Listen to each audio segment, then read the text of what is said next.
Ó, eu vou agradecer a Deise e a Juliana e vou levar o Paulo pra lá, pra cá. Que o Paulo, também desse tamaninho aqui, de 9 anos, também já é um anjo da guarda. Um anjo da guarda de um monte de gente.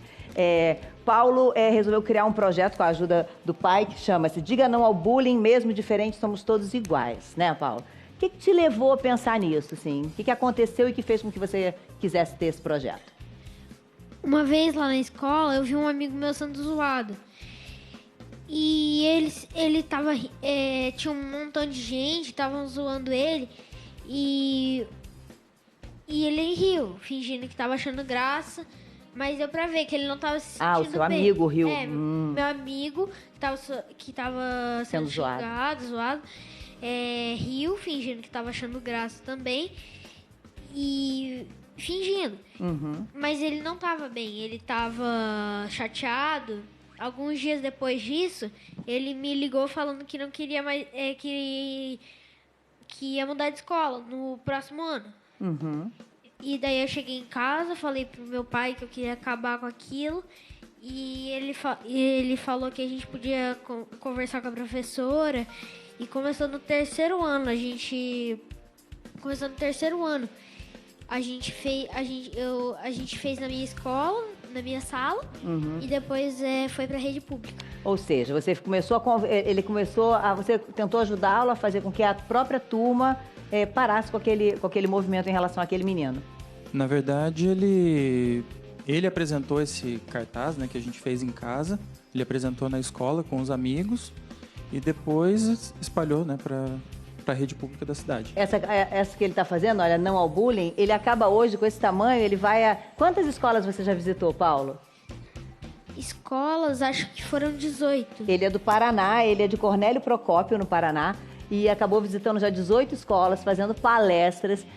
O que eu achei mais interessante é uma criança desse tamanho olhar um amigo que está rindo no meio da brincadeira e perceber que o amigo não estava gostando, que ele não estava gostando. Não estava feliz. Quer dizer, os outros devem ter falado, não foi nada demais, porque ele também riu, mas ele perceber que o outro não estava gostando, acho que isso tem uma sensibilidade aí muito diferente, né, Jair? É um olhar muito diferenciado. A gente conversou um pouquinho e a gente percebe que ele é um garoto super sensível, né? E que ele consegue, né, no olhar do outro, na atitude do outro, né, sacar, né, se a pessoa está infeliz, se a pessoa não está contente, né? Ele consegue captar isso. Isso é muito bonito, né? E a gente sempre fala aqui, né? O bullying é um tema recorrente aqui no programa, né? Assim, o bullying existe porque tem alguém que pratica, né? Tem alguém que é o alvo, a vítima, e tem uma plateia imensa que assiste sem fazer nada, né? E aí ele olhou ali e falou assim, isso aqui não tá legal. E aí eu não quero ser plateia, né? Não quero ser plateia. Eu quero mostrar que isso não pode. Isso é muito legal, né? Paulo tá com quantos anos? 9. 9. E foi com 9 anos que tudo aconteceu, de você ver seu amigo, ou foi antes? Não, eu vi o meu amigo começou a ser zoado quando eu tinha 7 anos. Ou seja, ele tinha 7 anos, né? Juliana, você tem filhos em época de escola. É uma preocupação para quem tem filho, né? Sempre você tá de olho, né?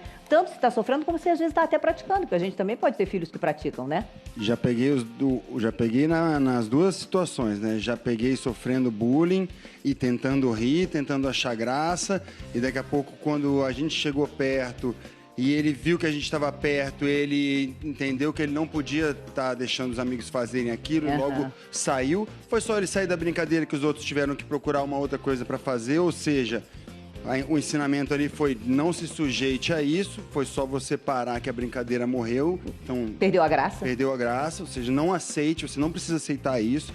E já pegamos também ele com a turminha zoando um outro, né? E aí o couro comeu lá em casa. Porque aí é isso, né?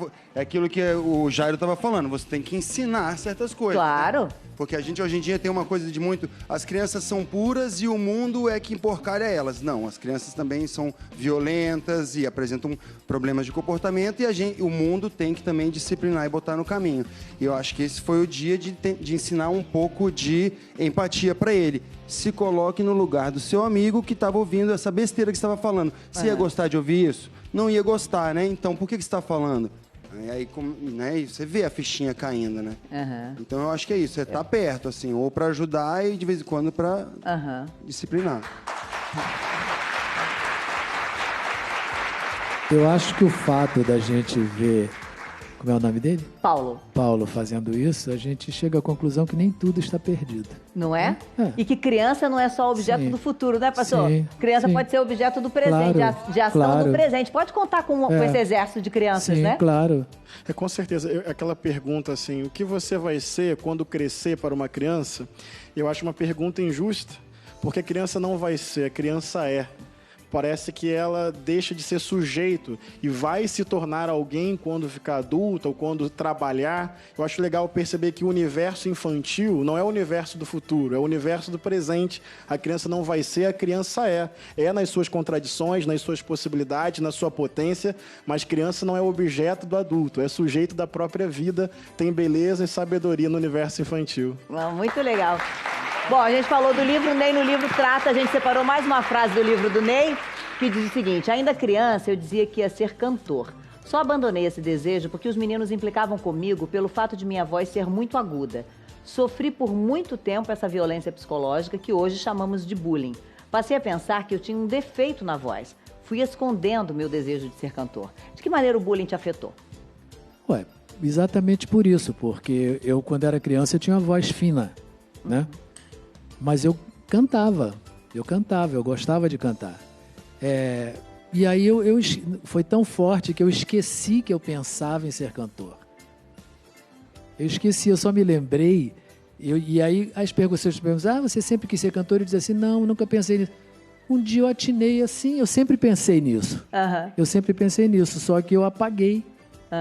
Por causa disso. Do bullying que fez esse Sim, eu só descobri que isso não era um defeito quando eu cantei num coral em Brasília, que o maestro parou o ensaio para elogiar a minha voz e me disse que haviam antigamente crianças que eram castradas para manter a voz, que isso era um dom.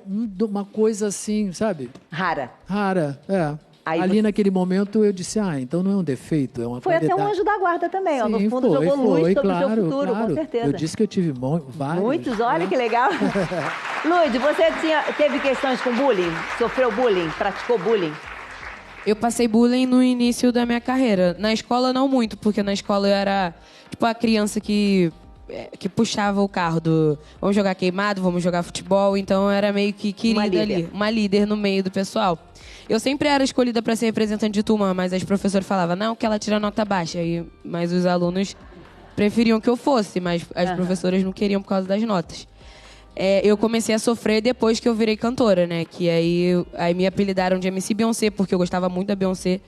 Meu Deus, que menina feia, não sei o quê. Nossa, você é horrível, você não vai, não, você canta muito mal. E não sei o quê. Nossa, era muita rajada de coisas. Teve uma época que eu até desativei meu Facebook. A minha mãe falou, Ludmila, sai desse Facebook, senão tu vai entrar em depressão, pelo amor de Deus. E aí eu parei de olhar aquelas coisas, porque se eu ficasse olhando aquilo...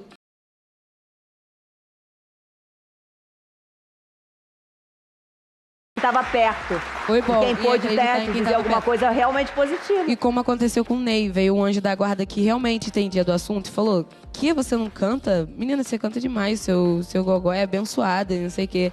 E a minha mãe falou, viu, o cara entende de música, ele é diretor musical, você vai ficar escutando esse povo que nunca nem te viu pessoalmente, não sei o quê, só fica aqui despejando ódio, não escuta isso. Eu, tá bom, mãe. Minha mãe, anjo da guarda, também ali. A gente pensa nessa questão, olha, tem pesquisa da ONU que mostra que com 100 mil jovens, quase a metade já sofreu bullying.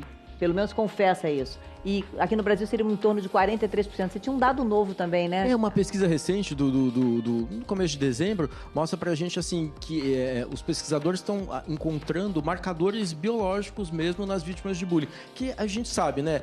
Quem é exposto durante muito tempo a bullying pode ter mais quadros de ansiedade, de depressão, enfim, uma série de questões na vida, né? E a gente achava que era só uma resposta a esse trauma, essa pressão psicológica, e hoje a gente sabe que não, né? Que também os neurônios, as nossas redes neuronais, elas se adaptam a esse tipo de situação e você fica com uma marcação biológica. Por isso que é tão difícil, às vezes, você tratar alguém que foi vítima de bullying na infância. E outro dado super legal, que eu acho que linka aí com o que Ludmila estava falando, com essa história da internet, a gente tem uma amplificação desse fenômeno de bullying por uma coisa absurda, né? Então, por que tanta gente é vítima de bullying hoje em dia? Porque as redes sociais são uma porta de entrada imensa, aberta o tempo todo, né? Com pressões, com comparações, com motivo de preconceitos, enfim, agressões. E as pessoas fazem fake para poder xingar à vontade, né? Também. E é isso, né? Então a gente, além de educar para o bullying, né? Para evitar o bullying, a gente tem que educar para as pessoas entenderem o peso e o papel dessas redes sociais na vida da gente. E sem querer dar lição de moral, então vamos dar uma segurada nessas redes sociais para criança, né? Porque eu acho que não é muito um ambiente para criança, não. É muito difícil. Já é difícil lidar assim, olhar o colega sendo vítima de bullying, mas tendo alvo de acusações e agressões, muitas vezes, de covardes, né? Porque você não tem cara, não tem nome, você não sabe quem está falando. Então, vamos dar uma segurada nisso, né?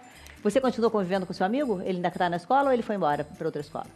Não, ele ainda continua na escola, mas aconteceu que ele reprovou de ano passado. Entendi. E isso pode ter sido muito consequência dessa tristeza, né? Dele agora, quem sabe agora ele está se recuperando, né? Mas adorei conhecer o seu projeto. Olha só, a gente pediu para outras pessoas que vieram à plateia escreverem sobre situações e às vezes a pessoa não gosta de assinar, então a gente faz essa urnazinha aqui, a pessoa pode contar o que passou, o que viveu e tudo bem. E me chamou a atenção, dos que a gente tinha lido aqui, uma criança de 11 anos, que o nome dela é Yasmin, eu sofro bullying por ser baixinha e as pessoas me ofendem. Oi, Yasmin, já olhei.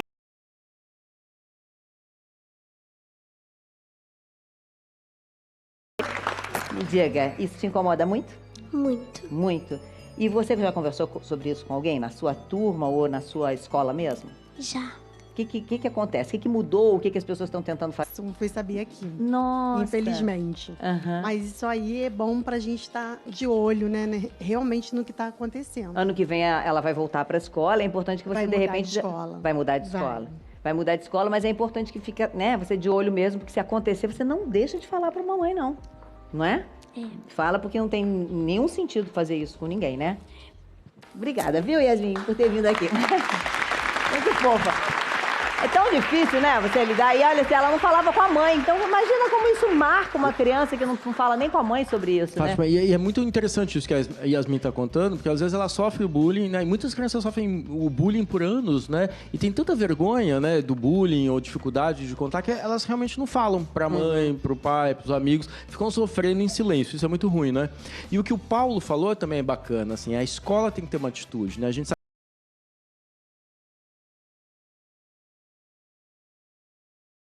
mesmo essa situação e fazem tanto uma coisa preventiva desde o comecinho, que os alunos estão lá explicando por que bullying é ruim, por que bullying faz mal para as pessoas, fazem um trabalho preventivo e quando acontece uma situação especial, está incomodando, né?